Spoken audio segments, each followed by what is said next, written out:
पलटू लिखा नसीब का संत देत है फिर। संगत जी, पलटू साहब की यह बात आपने भी जरूर सुनी होगी।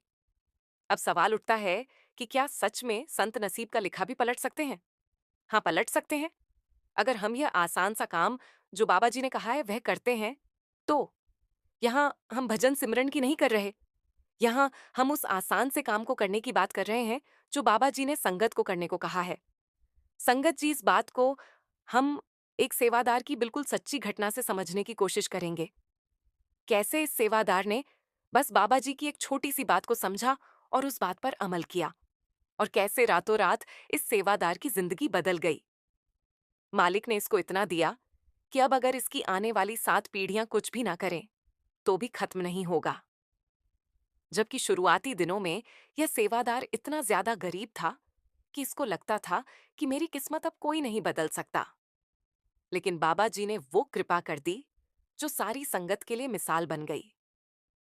ये काम इतना आसान है कि एक छोटा बच्चा भी कर सकता है। बस संगत जी से एक ही विनती है, इस वीडियो को पूरा जरूर सुन लेना, नहीं तो आप इसका मूल अर्थ नहीं समझ पाओगे। हरियाणा के जींद जिले के रहने वाले इस सेवादार का नाम है दलबीर सिंह।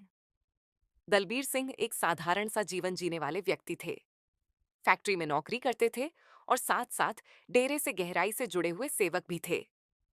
पर उनके जीवन में एक लगातार चलने वाला संघर्ष था, और वह था आर्थिक तंगी।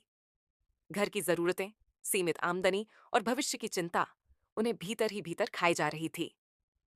जब भी वे सत्संग में जाते या डेरे पहुंचते या किसी भी जगह पर जाते, तो उनकी नजर अपने आप दूसरों पर टिक जाती। कोई महंगी गाड़ी में आ रहा है, कोई अच्छे कपड़ों में सजा धजा दिखता है। ये सब देखकर उनके मन में टीस उठती। वे अक्सर बाबा जी से मन ही मन शिकायत करने लगते। मेरे पास तो बस एक पुरानी साइकिल है, पहनने को वही घिसटे कपड़े। आपने सबको इतना कुछ दे दिया, पर मुझे ही क्यों खाली हाथ रखा? यही सोच धीरे धीरे उनके भीतर जगह बनाती चली गई। इसका असर उनकी सेवा और सत्संग पर भी पड़ने लगा। वहां सेवा और सत्संग में उनका शरीर तो मौजूद होता, लेकिन मन कहीं और उलझा रहता। जब कभी दूसरी संगत उन्हें समझाती कि शिकायत नहीं करनी चाहिए, तो दलबीर कह देता कि क्यों ना करूं शिकायत। उनकी पत्नी रजनी देवी की स्थिति भी कुछ अलग नहीं थी। उनके मन में भी हमेशा शिकायतें ही उमड़ती रहती थीं। वे भी बार बार अरदास के टाइम बाबा जी से यही सवाल करती कि इतनी सेवा और विश्वास के बावजूद उनके हिस्से में सिर्फ संघर्ष और गरीबी ही क्यों आई। उनके पड़ोस का माहौल भी उनके लिए और जहर घोलने वाला था। आसपास के लोग अक्सर ताने मारते, डेरे वाले बाबे के पीछे पड़े रहोगे तो क्या मिलेगा? कुछ नहीं। किसी अच्छे ज्योतिषी या तांत्रिक को दिखाओ तभी कुछ बनेगा। ज्योतिषी तुम्हारे ग्रहों की दिशा बदल देगा और तुम अमीर हो जाओगे। धीरे धीरे इन बातों का असर होने लगा। पड़ोसियों की बातों में आकर दलबीर और रजनी देवी ने सत्संग में जाना लगभग छोड़ दिया। अब उनका झुकाव ज्योतिषियों और तांत्रिकों की ओर होने लगा। वे उम्मीद करने लगे कि शायद वहां से कोई हल निकल आए। इसी बीच एक दिन उनके सेंटर में बहुत बड़ी सेवा लगनी थी। कई जगहों से जत्थे आने वाले थे। दलबीर और उनकी पत्नी भी उस सेवा में शामिल हुए। उस दिन का माहौल अलग ही था। चारों तरफ सेवा, संगत और हलचल थी। लेकिन दलबीर और रजनी देवी के मन में वही पुरानी गांठ बंधी हुई थी। सेवा के दौरान भी वे अपनी शिकायतें दोहराते रहे। एक अन्य सत्संगी से वे कह रहे थे, हम तो हर समय सेवा में लगे रहते हैं, फिर भी सद्गुरु ने हमें कुछ नहीं दिया। और देखो, बाकी लोगों के पास कितना कुछ है, और हमारे पास इतना भी नहीं कि नए कपड़े ही खरीद सके। एक स्कूटर तक नहीं ले सकते, इस टूटी साइकिल पर ही आना पड़ता है। उन्हें यह एहसास तक नहीं था कि उनकी बातें पास ही खड़े दूसरे जत्थे तक पहुंच रही हैं। दूसरे शहर से आए उस जत्थे में एक ऐसी माताजी भी थी जो अत्यंत संपन्न थी और नाम कमाई में भी बहुत आगे थी। उन्होंने दलबीर और रजनी देवी की बातें साफ सुन ली। जब दलबीर और उनकी पत्नी वहां से आगे बढ़ गए, तो माताजी ने उसी सत्संगी की ओर मुड़कर शांत स्वर में पूछा, ये लोग आखिर किस बात को लेकर इतनी शिकायत कर रहे थे? सत्संगी ने उत्तर दिया, माताजी, इनका यही हाल रोज का है।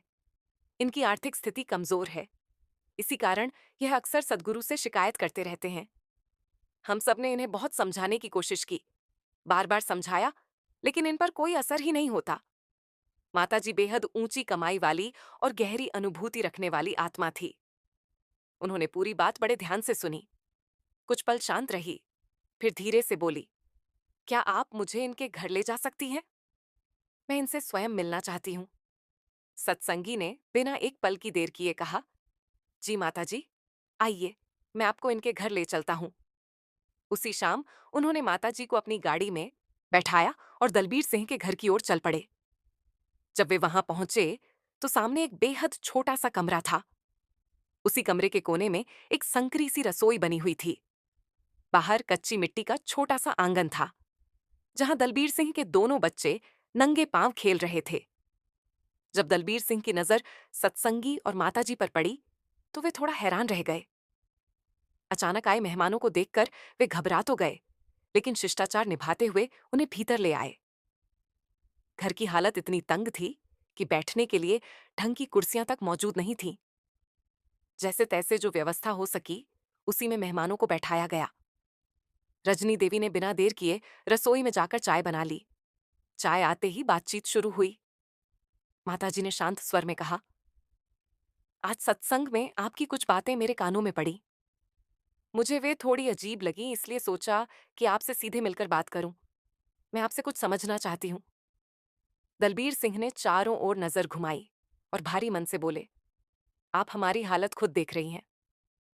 अब बताइए, ऐसी हालत में अगर शिकायत ना करें तो और क्या करें? बारिश आती है तो इस कमरे की छत से पानी टपकने लगता है। बाहर निकलते हैं तो पुराने घिसे पिटे कपड़े पहनने पड़ते हैं।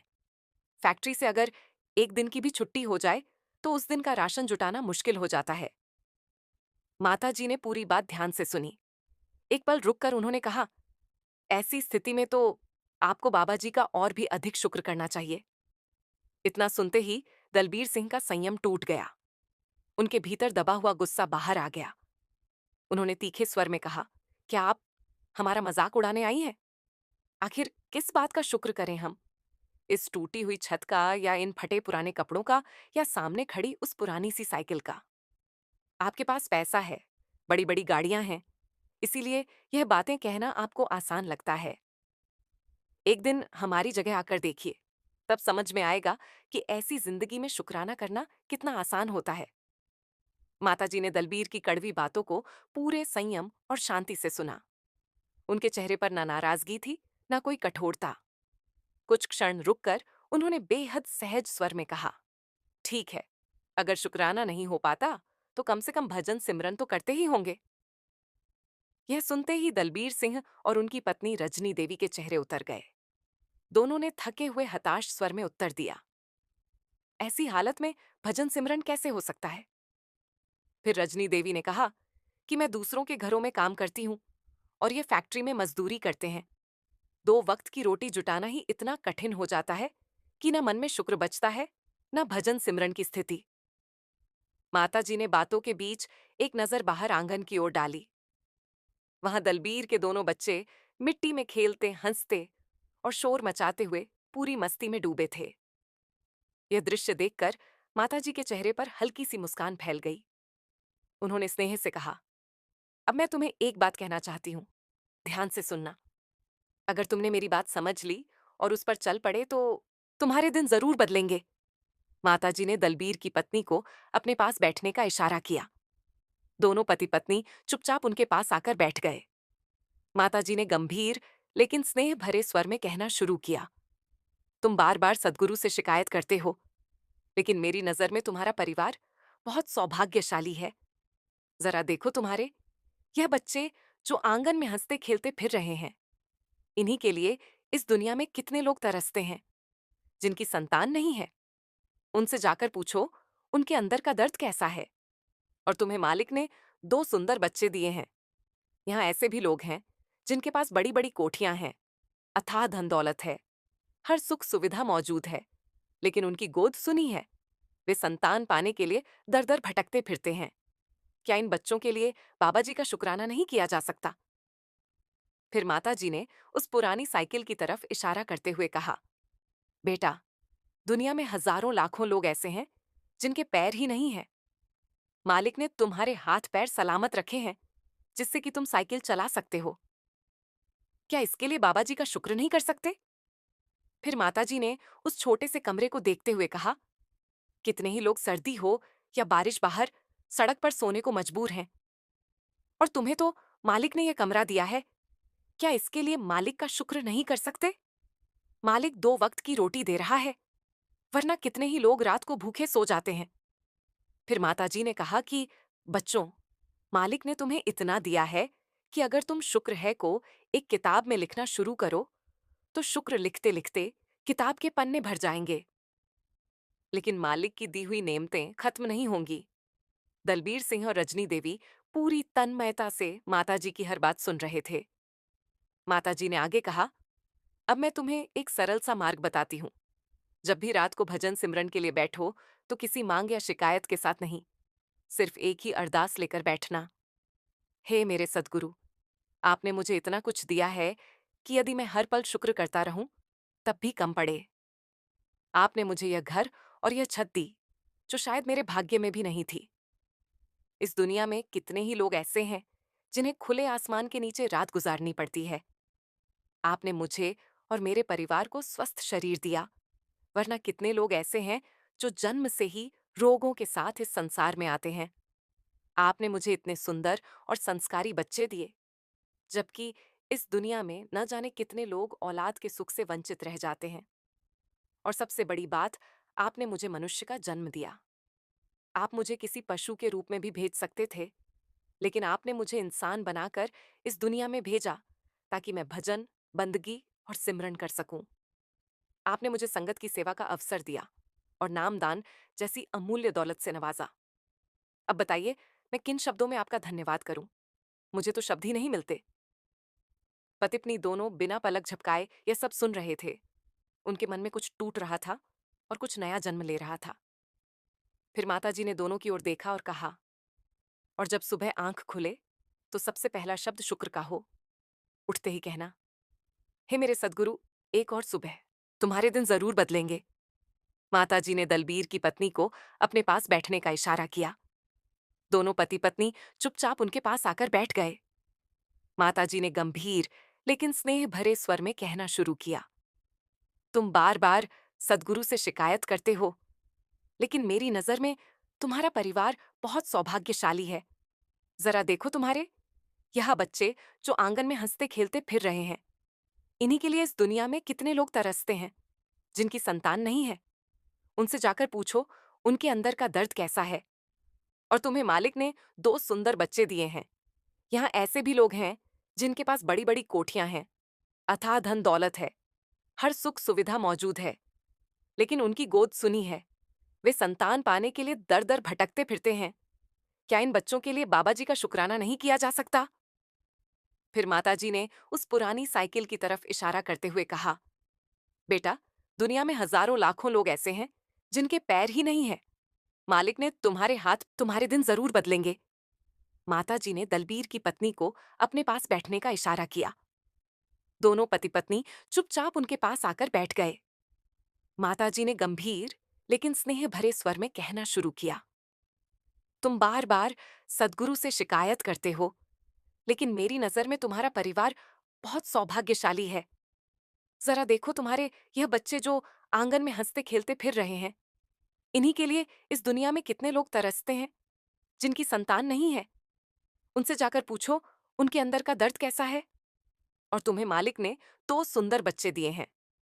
यहाँ ऐसे भी लोग हैं जिनके पास बड़ी बड़ी कोठियां हैं, अथाह धन दौलत है, हर सुख सुविधा मौजूद है, लेकिन उनकी गोद सुनी है। वे संतान पाने के लिए दर दर भटकते फिरते हैं। क्या इन बच्चों के लिए बाबा जी का शुक्राना नहीं किया जा सकता?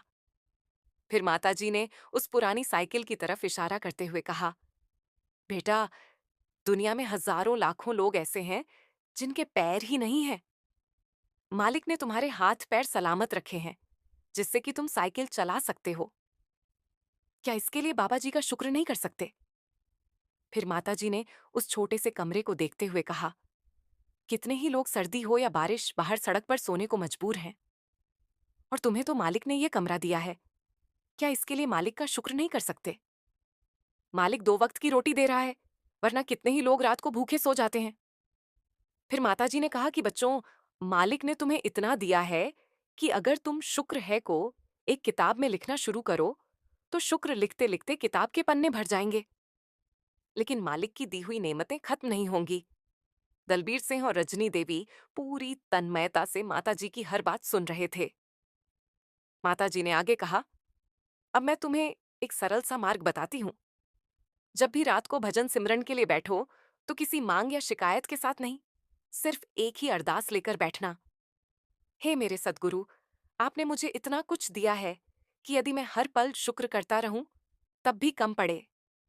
आपने मुझे यह घर और यह छत दी, जो शायद मेरे भाग्य में भी नहीं थी। इस दुनिया में कितने ही लोग ऐसे हैं जिन्हें खुले आसमान के नीचे रात गुजारनी पड़ती है। आपने मुझे और मेरे परिवार को स्वस्थ शरीर दिया, वरना कितने लोग ऐसे हैं जो जन्म से ही रोगों के साथ इस संसार में आते हैं। आपने मुझे इतने सुंदर और संस्कारी बच्चे दिए, जबकि इस दुनिया में न जाने कितने लोग औलाद के सुख से वंचित रह जाते हैं। और सबसे बड़ी बात, आपने मुझे मनुष्य का जन्म दिया। आप मुझे किसी पशु के रूप में भी भेज सकते थे, लेकिन आपने मुझे इंसान बनाकर इस दुनिया में भेजा, ताकि मैं भजन, बंदगी और सिमरन कर सकूं। आपने मुझे संगत की सेवा का अवसर दिया और नामदान जैसी अमूल्य दौलत से नवाजा। अब बताइए, मैं किन शब्दों में आपका धन्यवाद करूं? मुझे तो शब्द ही नहीं मिलते। पति-पत्नी दोनों बिना पलक झपकाए ये सब सुन रहे थे। उनके मन में कुछ टूट रहा था और कुछ नया जन्म ले रहा था। फिर माताजी ने दोनों की ओर देखा और कहा, और जब सुबह आंख खुले, तो सबसे पहला शब्द शुक्र का हो। उठते ही कहना, हे मेरे सद्गुरु, एक और सुबह दिखाने के लिए आपका धन्यवाद। कितने लोग रात को सोते हैं, लेकिन सुबह देखने का सौभाग्य उन्हें नहीं मिलता। आपने मुझे बिना किसी कीमत के सांसें दी, यह अनमोल जीवन दियो। इसके लिए आपका लाख लाख धन्यवाद। वरना इन सांसों की कीमत तो अस्पतालों में देखने को मिलती है। माताजी की इन बातों ने दिलबीर सिंह और रजनी देवी के दिल को भीतर तक छू लिया। उनकी आंखें अपने आप भर आई। वो पहली बार समझ रहे थे कि कमी कहाँ थी। माताजी ने स्नेहपूर्वक मुस्कुराते हुए कहा, दलबीर और रजनी, अगर तुमने सचमुच इन बातों को दिल से अपना लिया, तो बाबा जी की कृपा इतनी बरसेगी कि तुम शुक्र करते करते थक जाओगे, लेकिन उनकी मेहर कभी नहीं थमेगी। पर याद रखना, ये बातें केवल बोलने के लिए नहीं है। इन्हें दिल में उतारना है, महसूस करना है।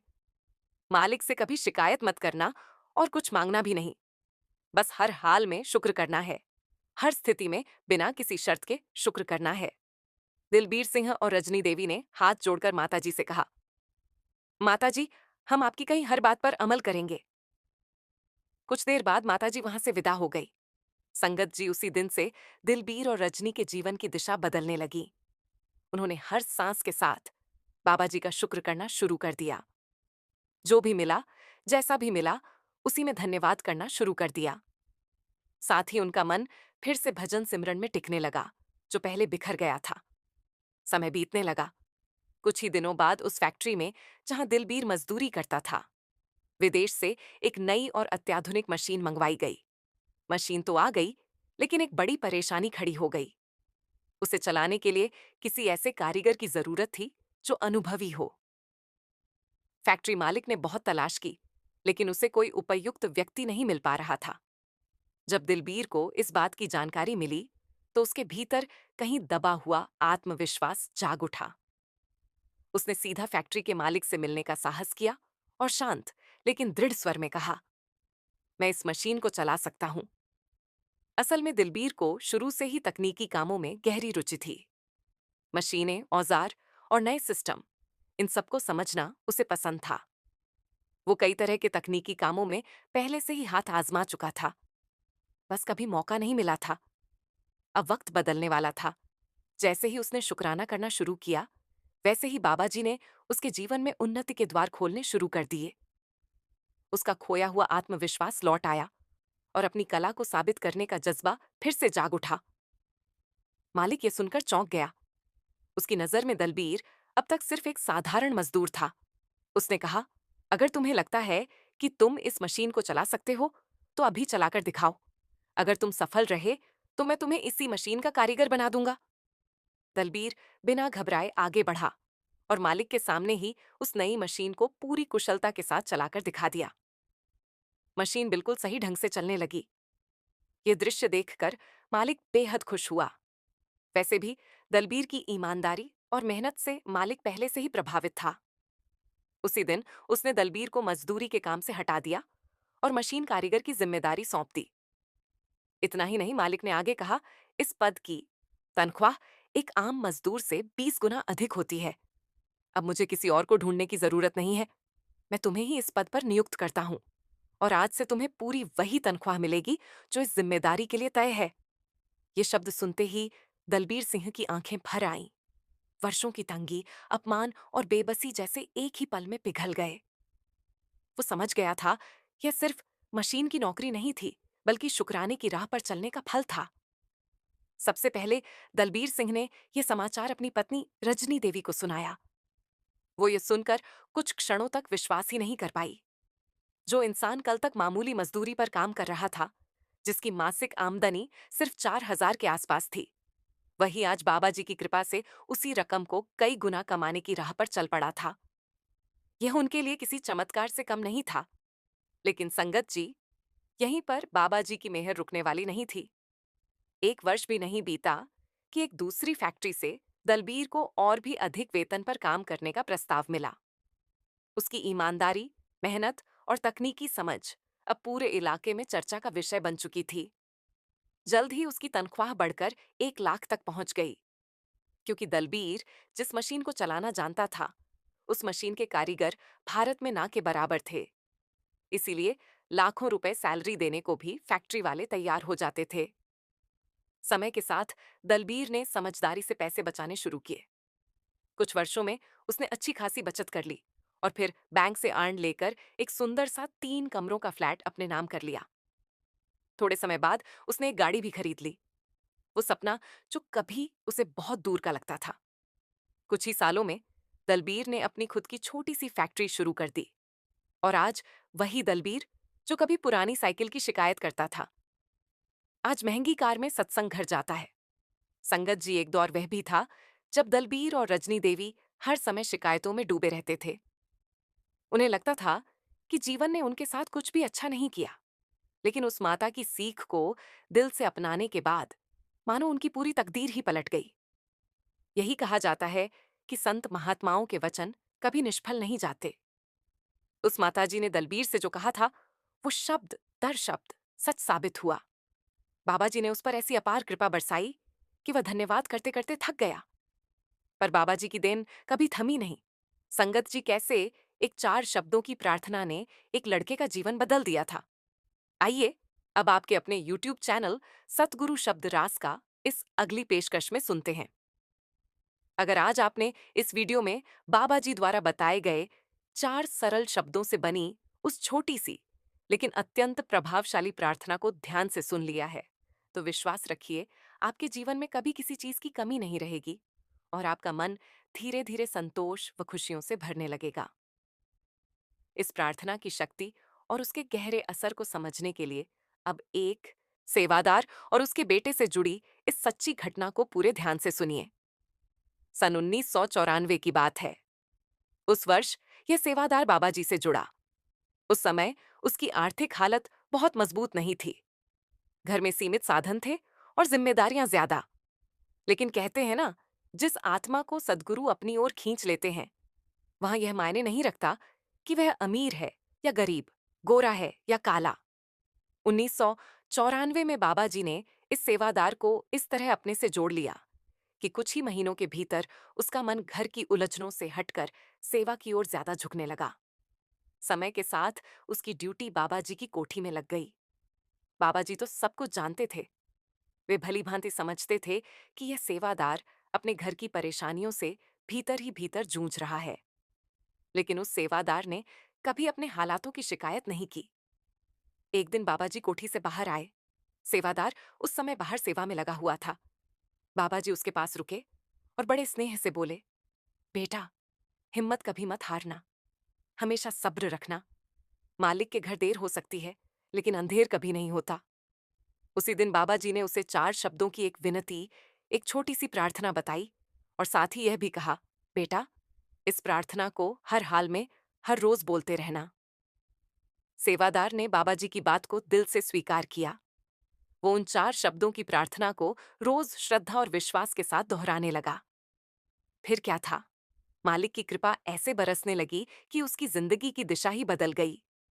पहले वो किसी और का ट्रक चलाकर अपना और अपने परिवार का गुजारा करता था, लेकिन जैसे जैसे समय बीतता गया, वैसे वैसे कृपा का हाथ उसके सिर पर और मजबूत होता गया। कुछ ही समय में उसने खुद का ट्रक खरीद लिया और फिर कुछ ही वर्षों में उसकी अपनी एक ट्रांसपोर्ट कंपनी खड़ी हो गई।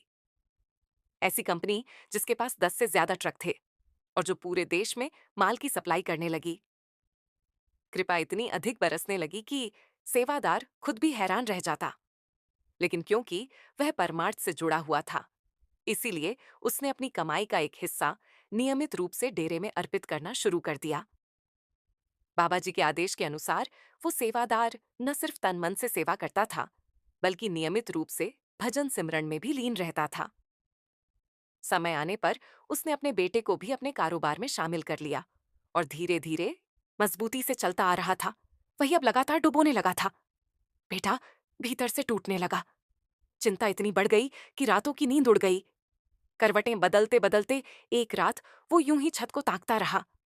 तभी अचानक उसके मन में पिता की कही हुई वही बात कौंध गई।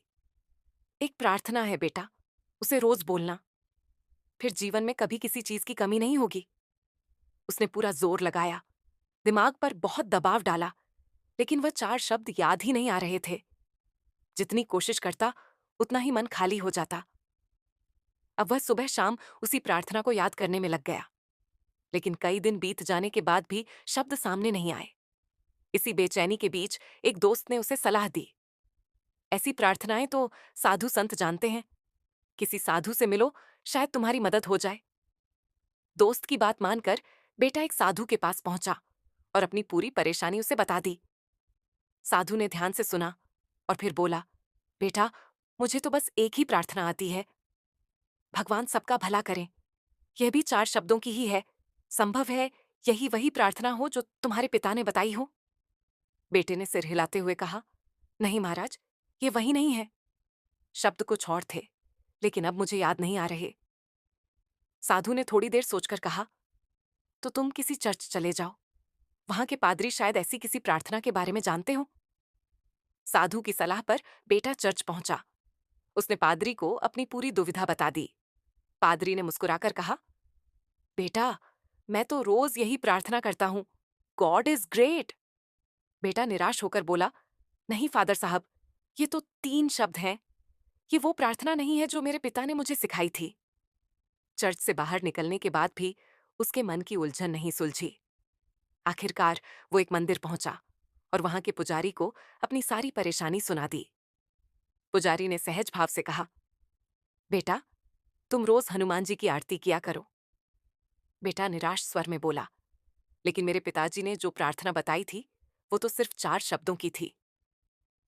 वो वहां से भी खाली हाथ लौट आया और घर पहुंचकर बेहद परेशान मन से एक कोने में बैठ गया। उसी समय उसकी मां उसके पास आई और बोली, बेटा क्या तू कल मुझे डेरा छोड़ देगा? कल बाबा जी के सवाल जवाब हैं और ओपन कार दर्शन भी होंगे। मां की बात सुनकर बेटे के मन में एक टीस सी उठी। उसे पिता की कही बात याद आ गई, परमार्थ से रिश्ता कभी मत तोड़ना। वो सोचने लगा, मैं तो खुद ही परमार्थ से दूर हो गया हूं। चलो मां को छोड़ने के बहाने ही सही, मैं भी बाबा जी के दर्शन कर लूंगा। अगले दिन सुबह वो अपनी मां को लेकर डेरा पहुंचा। माहौल में शांति और श्रद्धा थी। सवाल जवाब का समय चल रहा था। तभी संगत में से एक भाई ने बाबा जी से कहा, बाबा जी जिंदगी से बहुत शिकायतें हैं, जो भी काम करता हूं वही बिगड़ जाता है। बाबा जी ने बड़े स्नेह और सरलता से उत्तर दिया, बेटा मालिक से शिकायत नहीं करनी चाहिए, मालिक का शुक्र करना चाहिए। हर समय जुबान पर बस यही 4 शब्द होने चाहिए, शुक्र है मेरे मालिक। जैसे ही बीटे के कानों में ये शब्द पड़े, उसका चेहरा खिल उठा, उसका दिल जोर से धड़कने लगा। यही तो वही प्रार्थना थी जो उसके पिता ने उसे बताई थी।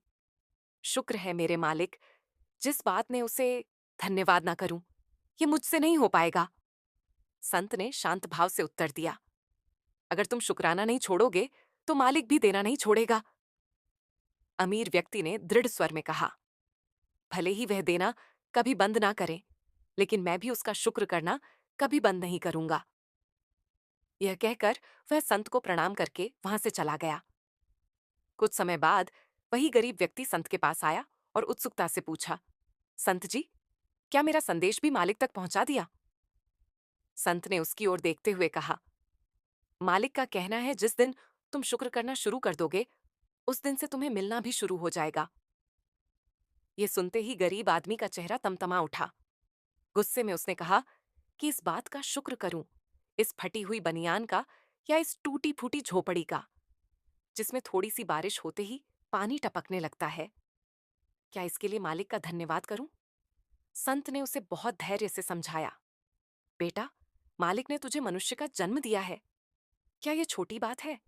जरा सोच, अगर मालिक ने तुझे बंदर, कुत्ता या किसी और योनि में भेज दिया होता, तो तेरी जिंदगी कैसी होती? आज कम से कम तंड घने के लिए कपड़े तो हैं, चाहे फटे ही क्यों ना हो। लेकिन सर्दी से तो बचाते हैं, रहने के लिए झोपड़ी तो है, वरना जानवरों को तो सड़कों पर ही पड़े रहना पड़ता है। संत ने आगे कहा, क्या इस बात के लिए भी मालिक का शुक्र नहीं कर सकता कि उसने तुझे एक स्वस्थ शरीर दिया है?